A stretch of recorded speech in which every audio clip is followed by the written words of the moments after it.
Bienvenue Florence Becker, psychologue au CMCO. Bienvenue Corinne Roch, sage femme. Mesdames, la maternité, c'est toujours tout parfait? Ah, c'est que du bonheur. Tu peux nous en dire plus et puis Ou pas. voilà, je vous invite à échanger toutes les deux sur... voilà, Corinne accompagne aussi, je pensais vraiment au temps de ce merveilleux temps de gestation et de postpartum. Voilà, est-ce que vous pouvez nous faire un échange tu peux nous raconter que du bonheur au début? Que du bonheur. Alors pourquoi je dis que du bonheur? Parce que là où je travaille en maternité, j'ai depuis une dizaine d'années créé un groupe de parole qui s'appelle Que du bonheur. Sauf qu'après que du bonheur, il y a 3 points d'interrogation, 2 points d'exclamation et 3 points de suspension. Pourquoi? Parce que oui, évidemment, c'est beaucoup de bonheur d'avoir un bébé et d'élever un enfant, mais pas que. Et ça, les femmes nous disent mais on ne nous avait pas prévenu. Voilà, ce groupe de parole donc, qui s'appelle Que du bonheur, qui est tous les 15 jours, les jeudis après-midi, qui est ouvert aux mamans, aux papas et aux bébés. Donc on a plein de monde, on est assis par terre, et puis l'idée c'est vraiment des échanges, des discussions avec donc, une psychologue, et puis soit une sage-femme, une puéricultrice ou psychomotricienne selon, avec un thème de départ. L'idée c'est vraiment de permettre aux jeunes parents d'exprimer toute leur ambivalence, d'exprimer tout ce qu'ils ne peuvent pas dire ailleurs, autour de ces premiers mois avec le bébé et de cette prise de conscience qu'un bébé c'est pour la vie, qu'on ne revient plus en arrière et que c'est comme ça, que reset ça n'existe pas et que ça peut paraître curieux en maternité où on parle de vie, et bien qu'on parle de deuil, c'est plein de deuil à faire. Voilà. Corinne, ça te parle? Oui, tout à fait. Je te voyais sourire. Tout à fait. Oui.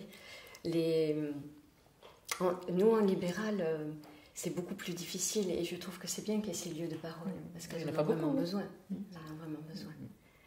Et l'accompagnement qu'on peut leur apporter aussi, c'est important parce on sent beaucoup de fragilité en fait. Elles ont vraiment besoin de soutien. Et elles sont souvent seules. Il faut savoir que pendant 9 mois, les femmes qui sont suivies pour leur grossesse, qui est quand même la majorité, on les chouchoute, on leur met la main sur le ventre, c'est pour combien, c'est bientôt, attention, non je vais t'aider, ne fais pas ça, va te coucher, repose-toi, etc. Et puis voilà, il y a tout un travail qui est fait autour de ces femmes, et puis l'accouchement, elles sont prises en charge pour l'accouchement, etc. Une fois qu'elles ont accouché, elles sont 3 jours, quand tout va bien, à la maternité, et après, au revoir madame. Et voilà, débrouillez-vous. Il n'y a pas de mode d'emploi. Ce bébé, on ne comprend rien du tout au début. On est claqué. Pour la femme, pour l'homme, il se passe plein de choses dans sa tête. Pour la femme, il y a la chute d'hormones. Il y a la prise de conscience, ça c'est pour les deux. Prise de conscience que oui, c'est pour la vie, que c'est une sacrée responsabilité et que la sérénité, ça n'existera plus. C'est comme ça. Il aura... Ça existait avant? Ah, pardon. Ça pouvait. Il aura 20 ans, il fera ses études à l'autre bout de la planète. Vous n'aurez peur pour lui, c'est comme ça. Bon. Voilà, c'est ça, mais donc il y a ça, il y a la femme, elle a 9 mois de grossesse, donc un corps qui a été mis à l'épreuve, plus un accouchement, même qui s'est très bien passé, ça reste une épreuve pour le corps, un accouchement. Voilà, tout ça, donc chute d'hormones, prise de conscience au niveau psychique, de voilà, maintenant c'est pour de vrai, rencontre avec le bébé réel, alors que pendant la grossesse c'était le bébé imaginaire, celui qu'on s'est imaginé, on fera ceci, il fera cela, il ressemblera à un truc, machin, etc. Voilà, tout ça, c'est énorme. Moi je dis toujours à mes patientes, et au père aussi, au niveau de la planète, c'est d'une banalité affligeante d'avoir des enfants. Qui n'a pas d'enfants? Enfin, regardez autour de vous, pratiquement tout le monde a des enfants. Mais au niveau individuel, c'est un tsunami. C'est un tsunami. Oui, je trouve que, comme tu disais, elles ne sont pas du tout préparées à ça. Et il y a beaucoup moins d'accompagnement parce que la cellule n'est pas élargie comme dans les sociétés traditionnelles, par exemple. Et là, c'est bien que les papas puissent... avoir un congé comme ça d'1 mois, elles sont quand même moins seules. Et c'est bien aussi que nous puissions aller les voir dès la sortie de la maternité. C'est fondamental. Moi, je sais que c'est une période que j'ai, pour le premier, vécu difficilement et je suis très sensibilisée à ça. Non, c'est vraiment important l'accompagnement dans l'après. Alors ça commence à se parler, ça commence à bouger un petit peu. Après, c'est toujours la question des moyens.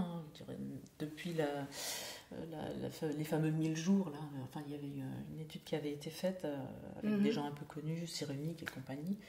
il a été mis en place, en tout cas dans les textes, une consultation spécialisée.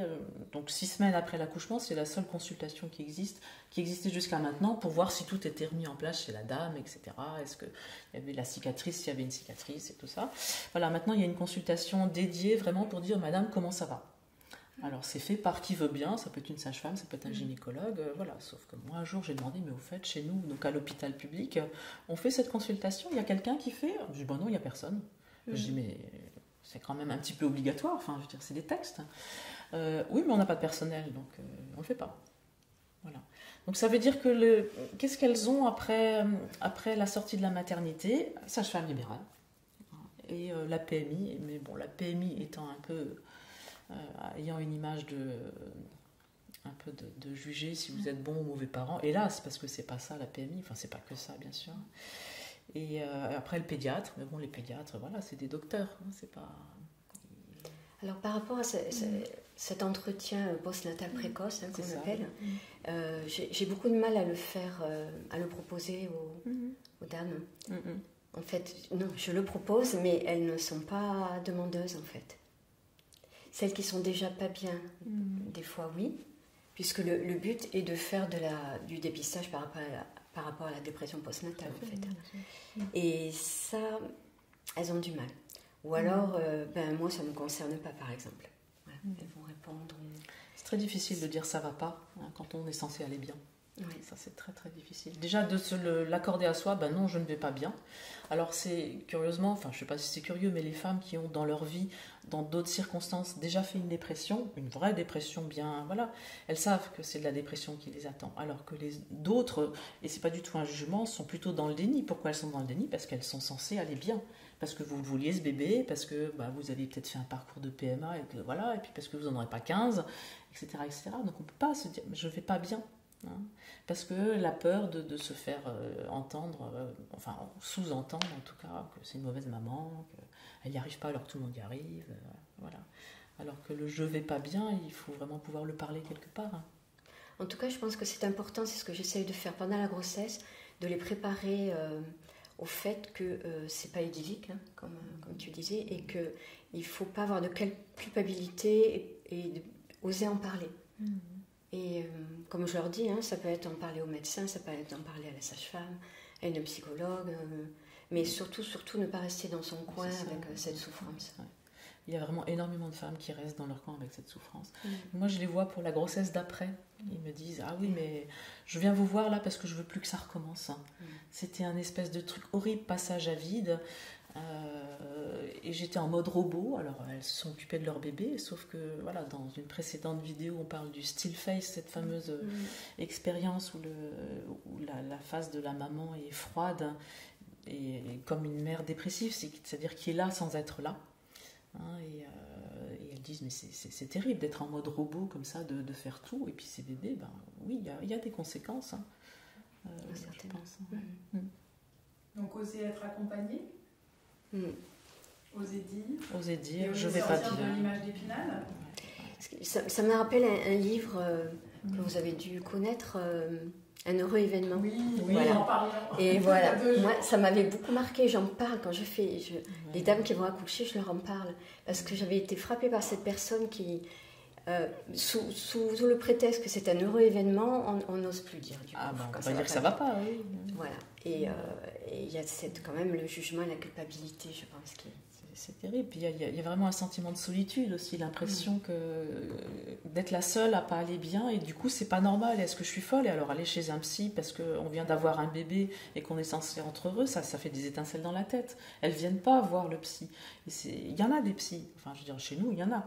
Mais du coup l'idée, pour revenir sur ce groupe de parole Que du bonheur, c'est qu'on va pas chez le psy, même s'il y a un psy dans le groupe de parole. L'idée, on fait pas une psychothérapie de groupe, c'est un groupe de partage. Et c'est beaucoup plus soft, c'est beaucoup plus doux. On va parler avec d'autres mamans, mais en vrai, avec les bébés. Hein, et elles nous disent tout le temps, mais si vous saviez ce qu'elles disent dans ces groupes, mais ça donne la chair de poule, quoi, hein, de ce qu'elles vivent. Encore là, il y a 15 jours, une dame disait, mais moi je vais vous dire, mais elle connaissait personne, elle venait pour la première fois, un bébé de 6 mois. Elle dit, je vis un cauchemar. Je vis un cauchemar. Elle était là comme ça, scotchée, en disant mais j'adore mon fils, il est génial, je l'adore, je suis la maman la plus heureuse du monde, mais je lui vis un cauchemar. Et dire après, mais pourquoi on ne nous prévient pas? Alors c'est sûr qu'il ne faut pas affoler les dames pendant toute la grossesse, ça va être horrible, parce que c'est pas horrible, mais simplement il y a ce passage-là et toutes ces prises de conscience qui font que non, c'est pas si simple que ça, c'est pas que du bonheur. Et on est quand même dans une société, enfin chez nous, une culture où les gens sont très seuls. Quand je dis les gens, c'est les couples avec les bébés. Dans ces groupes-là, moi, j'ai pas de femmes ou de couples qui viennent d'Asie, qui viennent d'Afrique, parce qu'il y a une communauté de femmes pendant 40 jours. Elles font rien, on s'occupe de leur bébé, on les bichonne, on leur fait à manger.